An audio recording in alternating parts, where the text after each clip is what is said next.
आज मैं आपको सिखाऊंगा धीरज। किन किन बातों में धीरज रखेंगे तब परमेश्वर आपको आशीष देगा। सर आप खड़े हो जाइएगा। आपने कभी बुखार की दवाई खाई है? तुरंत खाने से ठीक हो गए? कितना समय लगा?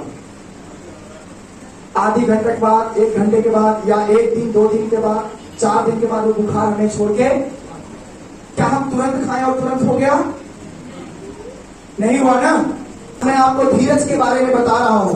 जब एक रोगी का ट्रीटमेंट चलता है, जब इलाज चलता है, ध्यान से सुनिएगा, तो उसको एक सांत्वना किया जाता है कि बेटा धीरज रख, तू ठीक हो जाएगा। तो आज बाइबल में परमेश्वर किन किन बातों में धीरज रखने के लिए कहता है, कहां कहां आपको धीरज रखना है, अगर ये बात आप समझ जाएं तो बरकत आपकी है। हालेलुया। आशीष आपकी है और आपको कोई आशीष लेने से रोक नहीं सकता। अगर आप एक नॉर्मल दवाई के लिए 1 घंटा 2 घंटा, 1 दिन 2 दिन 4 दिन 5 दिन इंतजार कर सकते हैं, धीरज रख सकते हैं, तो अपनी बहुत बड़ी आशीष पाने के लिए क्या हम धीरज नहीं रख सकते? क्या हम इंतजार नहीं कर सकते? कुछ लड़के हैं जो जिनको खाने के लिए दिया जाता है तो उनको सब्र नहीं है, तुरंत छीन के खाने लगेंगे। लेकिन कुछ और भी हैं, जब तक आदेश ना आए तब तक उसे नहीं खाएंगे, इंतजार करेंगे उस घड़ी तक जब अगला व्यक्ति बोले यस खाने के लिए चलिए। हालेलुया। पवित्र बाइबल के अनुसार कहां कहां धीरज रखना है मसीही जीवन में, पहली बात हम सीखेंगे इब्रानियों उसका 12 अध्याय वचन 1। अगर आप एक सच्चे मसीही हैं, परमेश्वर के साथ चलते हैं, उसके क्रूस पर विश्वास करते हैं, तो आप निश्चय ये वचन अपने जीवन में पूरा करेंगे। यहाँ पे लिखा है, इस कारण जबकि गवाहों का ऐसा बड़ा बादल हमको घेरे हुए है, तो आओ हर एक रोकने वाली वस्तु और उलझाने वाले पाप को दूर करके वह दौड़ जिसमें हमें दौड़ना है, धीरज से दौड़े। रफ्तार से नहीं, तेजी से नहीं, जल्दीबाजी से नहीं और फुर्तीले के साथ नहीं, धीरज के साथ, धैर्य के साथ। पवित्र बाइबल बता रही है, जिस रेस में आप हो, जिस दौड़ में हो, जिस आशीष को पाने पर हो, उसमें धीरज के साथ चलना है।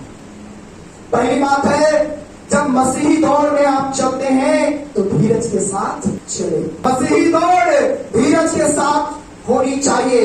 यहाँ पे लिखा है, इस कारण, ये कारण कौन सा है? जो गवाहों के बादल को उंडेला है।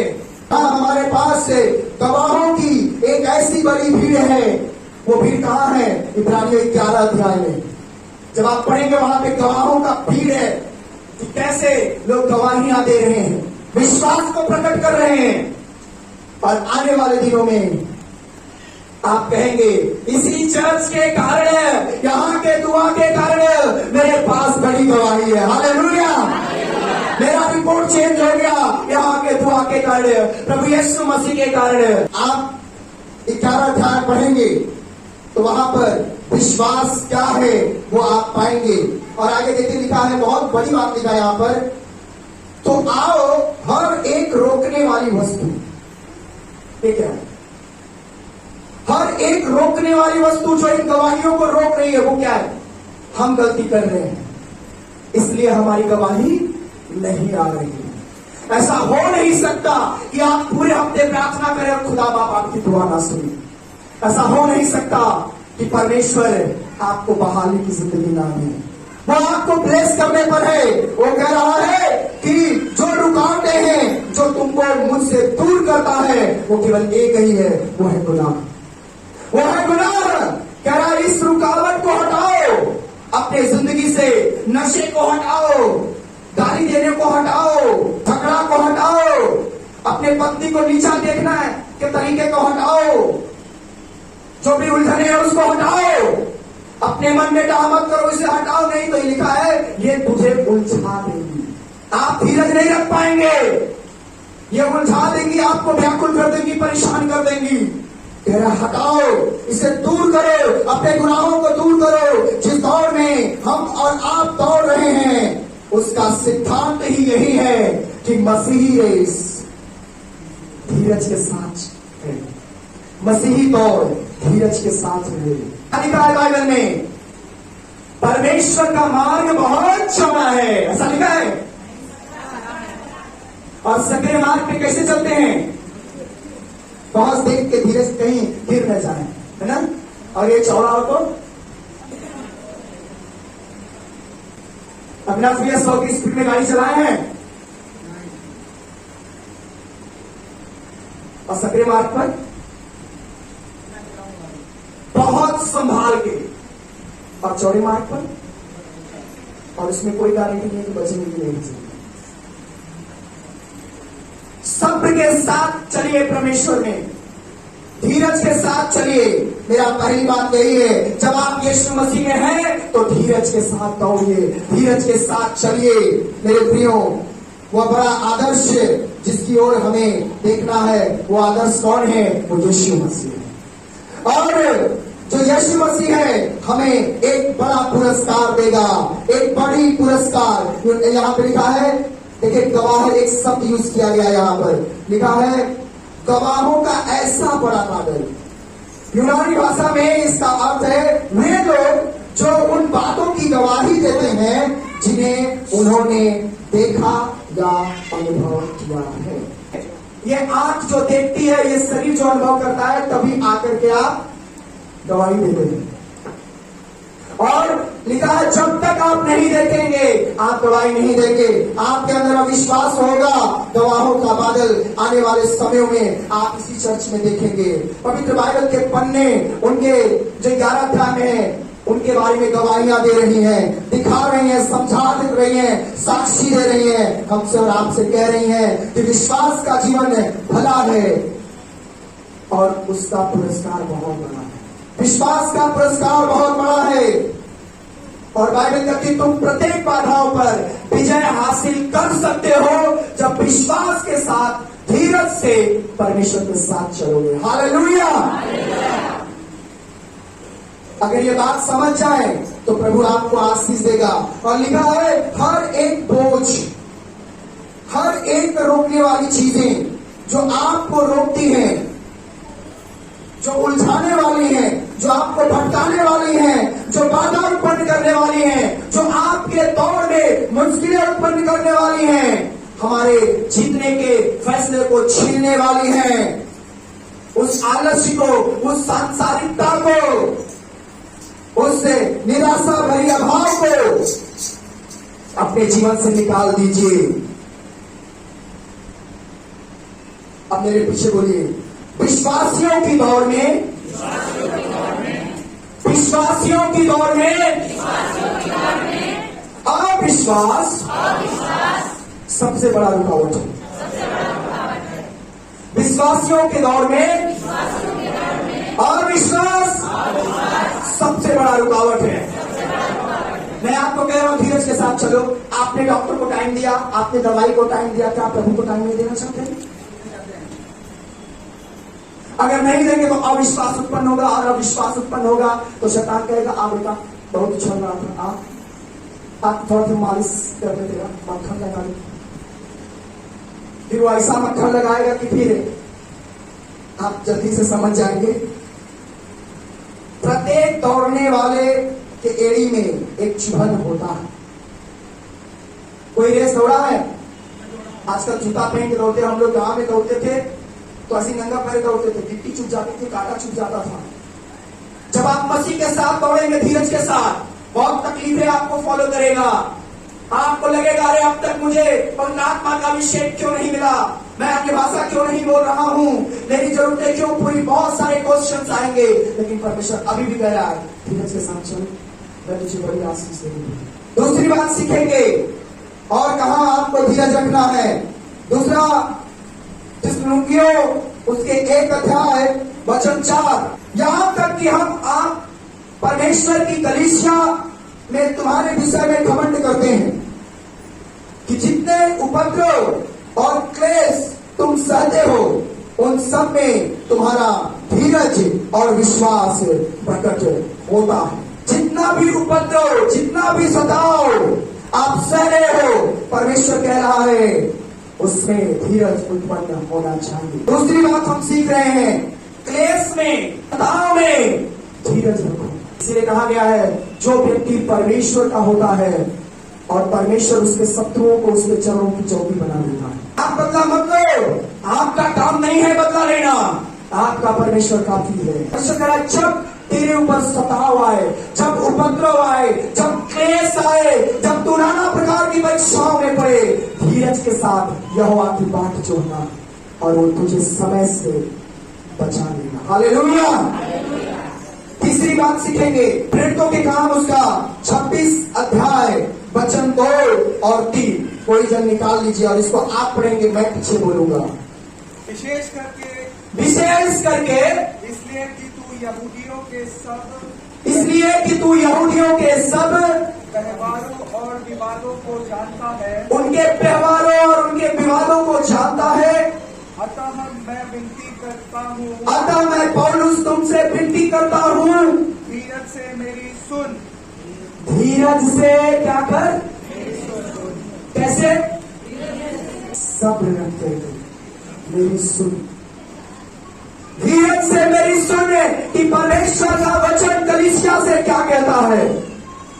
उसे पता था कि उपद्रवी जो लोग हैं, जो यहूदी लोग हैं, वो परमेश्वर के वचन को नहीं सुन रहे हैं, मेरे ऊपर भावना कर रहे हैं और कलीसिया की मंडली के लोग घबरा गए। वो कह रहा, सुन धीरज के साथ मैं तुझसे क्या कहता हूं। आज मैं आपको बता रहा हूं यहां से तीसरी बात, वचन सुने तो कैसे, धीरज के साथ। हालेलुया। ये जरा धीरज से सुनिएगा, धीरज से सुनिएगा। कुछ धीरज है ना, है ना? नहीं धीरज मत बोले, नहीं तो कहेंगे कहाँ धीरज है, दोनों नाम तो कहिए नहीं। आप बोलिए सब्र है ना, सब्र है ना, तो आशीष मिल जाएगा। हालेलुया। चौथी बात सीखेंगे, पहला पतरस 2:20। यहाँ पे लिखा है, क्योंकि यदि तुमने अपराध करके घूसे खाए और धीरज धरा तो उसमें क्या बड़ाई की बात है, पर यदि भला काम करके दुख उठाते हो और धीरज धरते हो तो यह परमेश्वर को भाता है, यानी परमेश्वर इससे प्रसन्न होता है। हालेलुया। अरे तुमने चोरी किया, तुमने किसी का कत्ल किया, किसी के साथ व्यभिचार किया, अगर इसमें धीरज धरते हो तो कौन सी बड़ी बात है? कोई बड़ी बात है? तो कहेंगे अरे अच्छा होता किसको, तो कोई बहुत बड़ी बात नहीं है। लेकिन परमेश्वर कह रहा, अगर तुम क्लेश में, दुख में धीरज रखते हो तो ये मुझे भाता है, मुझे अच्छा। अगर आप प्रभु को खुश करना चाहते हो ना, अपने तकलीफों में उसका इंतजार करो। ईगल के बारे में कितने लोग जानते हैं, जब उसका पंख झड़ जाता है तो क्या वो पेड़ पौधा पर या कहीं जमीन पर घूमता है? वो जाके एकदम चट्टान पर बैठ जाएगा और धीरज के साथ इंतजार करता रहेगा तब तक जब तक उसके पंख न आ जाए। वो दुख में है लेकिन इंतजार कर रहा है, मेरा पंख आ गया तो मैं फिर से उड़ान भरूंगा। और जब आप दुख में धीरज के साथ बैठे होते, इंतजार करते हैं, परमेश्वर मेरी सुनी ले, मेरा मुकदमा लड़, परमेश्वर मुझे बाहर निकाल, मैं जीतना चाहता हूं, मैं किसी से सोच नहीं चाहता, मैं किसी के साथ कुछ बकवास नहीं करना चाहता, मेरा न्याय तू कर, वो लड़ेगा। हालेलुया। फिर आप कहेंगे ये जज कैसे मेरी तरफ से हो गया, अरे ये कैसे मेरे फेवर में बात कर रहा है, क्योंकि परमेश्वर सब कुछ कर सकता है। हालेलुया। तो बाइबल क्या बता रही है, धीरज धरने वाले लोग क्रोध नहीं करते। अगर आप बहुत क्रोध करने वाले हैं, अपने घर में आए दिन क्रोध कर रहे हैं, आप बाहर क्रोध करेंगे तो छुटाई हो जाएगी, जाहिर सी बात है। कोई बर्दाश्त नहीं करेगा, एम्प्लॉय भी ठोक देगा आपको रास्ते में।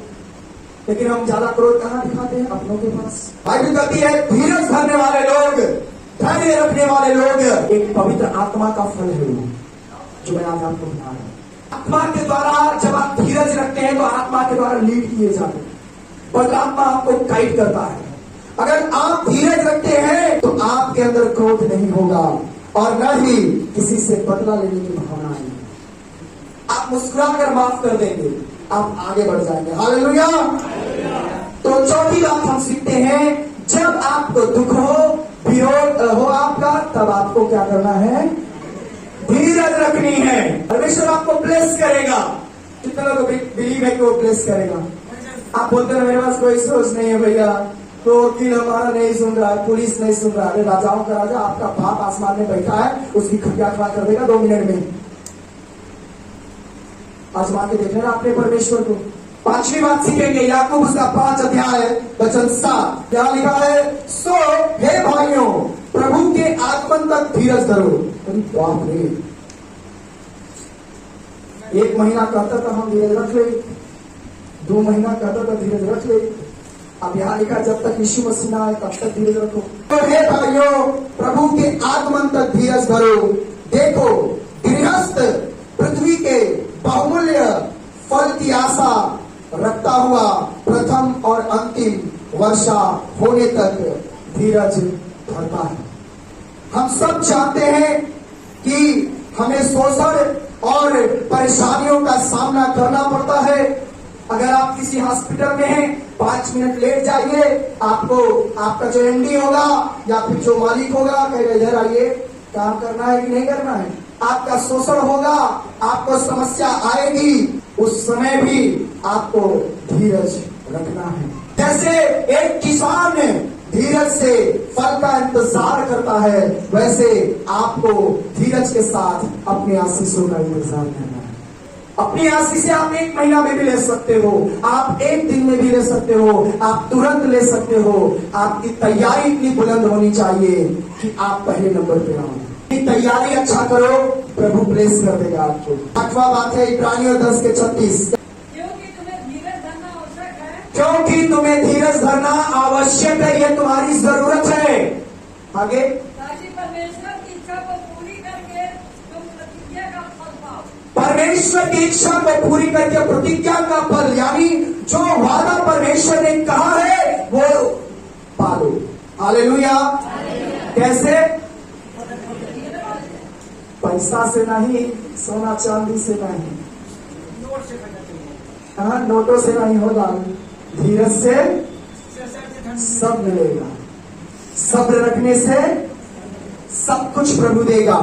और कह रहा है 6वां बात कह रहा, प्रतिज्ञाओं के प्रतिफल पाने के लिए तुम धीरज रखो। तुम आशीष के वारिश होने के लिए बुलाए गए, इधर लिखा है। इसके लिए धीरज रखना है कि नहीं रखना? धीरज रखना पड़ेगा ना। आशीष पाने के लिए धीरज रखना पड़ेगा कि नहीं? मेरे प्रियो, मैं आपको सच बता रहा हूं, आपका धन आपको आशीष में ले सकता है। वो आपकी जरूरतें पूरा कर सकता है, आपको जो चाहिए वो मिल सकता है, लेकिन वो जो प्रभु देना चाहता है वो नहीं पाओगे आप। जो मजा यीशु में वो कहीं नहीं। पी के देख लेना वो मजा नहीं मिलेगा, खुद पैसा वैसा लुटा के देख लेना वो मजा नहीं मिलेगा, है ना। जितना व्यभिचार करना है करके देख लेना वो मजा नहीं मिलेगा। जो मजा यीशु में है, जो आनंद यीशु में है, वो कहीं नहीं है। जब लोग थक जाते हैं, आघा जाते हैं, हार जाते हैं, तब कहते हैं चला एक बार यीशु मसीह के भी ट्राई कर लीजिए। लास्ट और आखिरी बात याकूब 5 उसके 8 में लिखा है, मसीह के तुझी आगमन के लिए धीरज से उसका इंतजार करें। अगर आप मुझसे पूछेंगे कब आएंगे वो, तो मैं नहीं बता सकता क्योंकि मुझे अभी पता ही नहीं है, और वो कभी बताएंगे नहीं। खुद आगमन के लिए धीरज रखना पड़ेगा, अपनी बरकत के लिए धीरज रखना पड़ेगा। अगर कोई आपको आश्वासन दे आओ यीशु मसीह में, आप बढ़िया ठीक हो जाओगे, बोलना ये गलत चीज है। जब तक आप यीशु में पूरी तरीके से तब्दील नहीं होंगे, वो मजा नहीं मिलेगा, वो बरकत जो पूरी तरीके से फील करना वो नहीं कर पाओगे। आप आओगे, हम दुआ करेंगे ठीक हो जाओगे, लेकिन वो आनंद नहीं होगा। अगर वो आनंद लेना है, धीरज के साथ उसकी बात जोड़ते रहो, उसके इंतजार करते रहो। पिता मुझसे बात कर, परमेश्वर मुझे आत्मा से भर, मैं तेरी आवाज सुन सकूं। जब इंतजार करेंगे वो आज सुनिएगा। प्रभु इस वचन के द्वारा आप सभी को बहुत आशीष दे।